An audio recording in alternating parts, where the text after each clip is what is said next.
Well, I received a lot of material from the Slovenian government, so it was not very strange to me that they would, so to speak, give their version of events.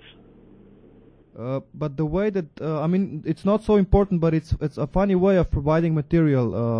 Yes, I would agree with that. But the fact is that since this is such an issue that has driven a very harsh debate in Slovenia, I don't find it very strange that they actually try to give their version of the story. I mean, that's what governments do. That's what the Danish government does, and that's what the German or American government does when it's under attack. To me, it's quite normal. What would be worse is if there are actually mistakes and errors and propaganda in the material, and I would admit that I haven't been able to pinpoint such cases if they exist. Are you aware that some quotations from journalists that are provided in this material are taken out of the context?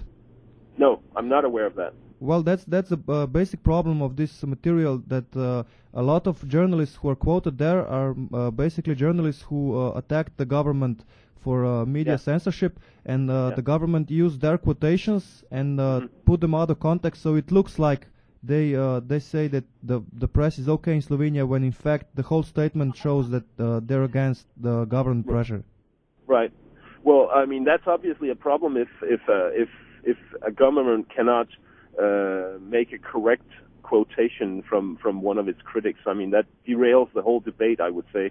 But the fact of the matter is that when I reported on the Slovenian media situation, I spoke with an NGO to sort of balance the story I did on this, and I published it yesterday.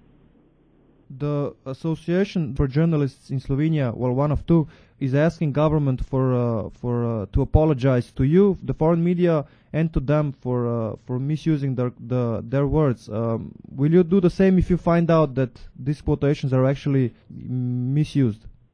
If these quotations are misused, I will certainly run one story more on this, because I received the information on the basis of the information being correct, and if the quotes are taken out of context, then that's obviously a problem. Then I think the Slovenian government has shot itself in the foot.